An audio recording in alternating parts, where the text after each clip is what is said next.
Okay, you're on with Captain Sully. Is this Captain Sully? It is. Hey! All right. What a pleasure it is to talk to you, man. Great to be with you. So I know you don't consider yourself a hero. That being said, and the fact that you don't means you are a hero. I mean, Well, that's even more hero-like. I mean, really. Yeah. Take us back, and I'm sure you're probably this morning kind of sick of talking about it, but you had less than 3 minutes to do what you did and put that plane down in the Hudson River. Did you know that you hit all those geese at once, or did you hear them? Did you see them? I saw them about a second and a half or 2 seconds before we hit them, so maybe 2 football field lengths away from us. We saw them, Jeff and I, my first officer that day, but clearly not enough time to maneuver away from them.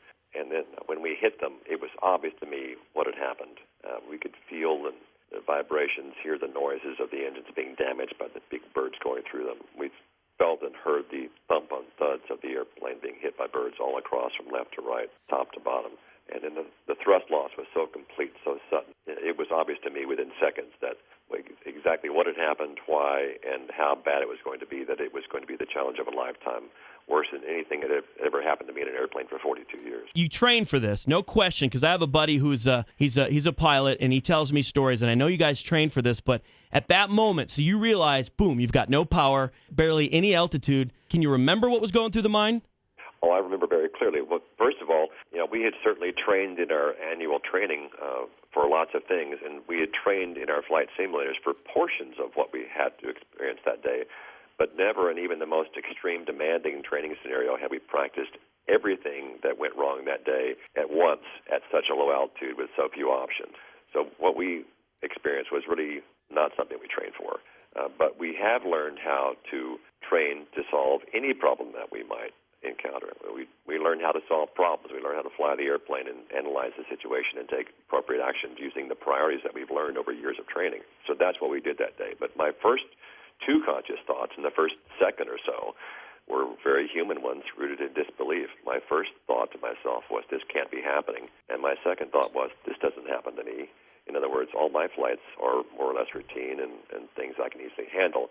And I knew immediately that this would be very different than that. And what are the odds of that happening? I mean, I hear that it's, that it is a problem with birds around airports and that sort of thing, but what are the odds of taking out all your engines?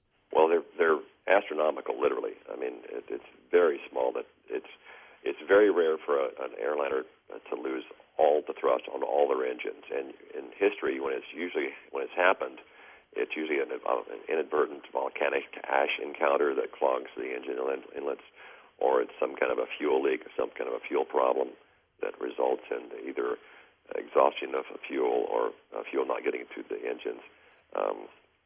So this was a really rare occurrence. But people are working on the problem, trying to make the engines tougher, right, trying to find ways to detect and avoid birds. Had you hit birds before, ever? Of course. Almost every professional pilot has on occasion hit birds, but usually they're small. Usually you hit 1 or 2 at a time, and often they don't even damage the airplane at all.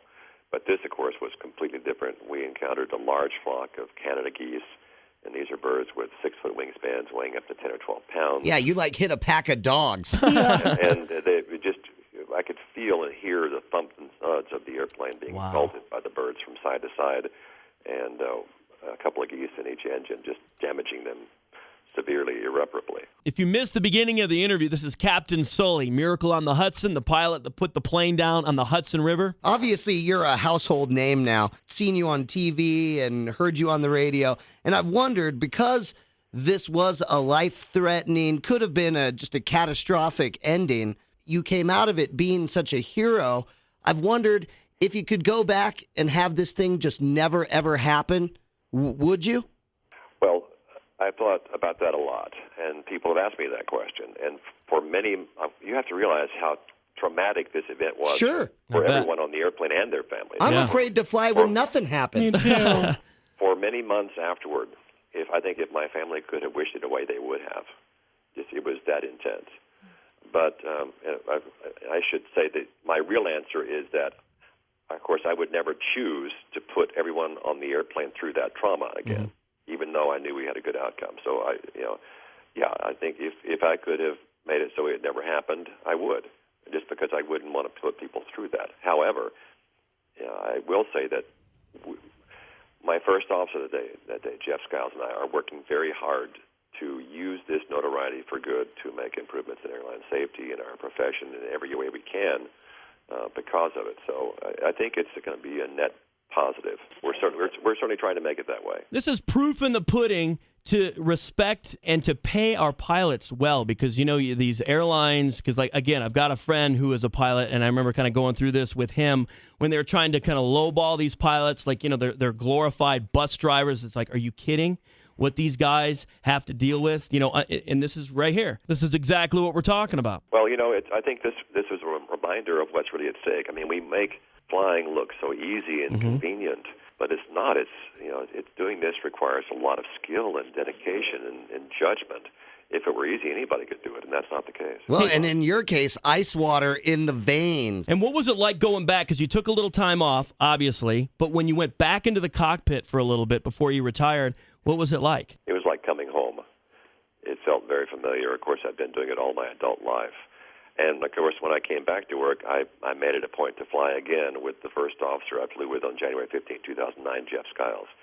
And my retirement flight in March, I flew with him also. So I've had great luck with people named Jeff. I plan on keeping it up. That's great. I got to tell you, between January and March there, because I flew a couple of times, and I'd get on the plane and be like, please be Captain Sully. Please be Captain Sully. It was never you. Well, we have lots of colleagues who'll take great care of it. Now, let's talk about the book real quick here. It's Highest Duty, My Search for What Really Matters. Well, I knew the book had to be about much more than just the flight. It even had to be much more than just an accounting of my life. It really needed to be an insightful survey of my life, trying to figure out for myself as well as for the reader, what was it about the way I'd chosen to live my life that prepared me for that day and for this attention, this public role in the aftermath.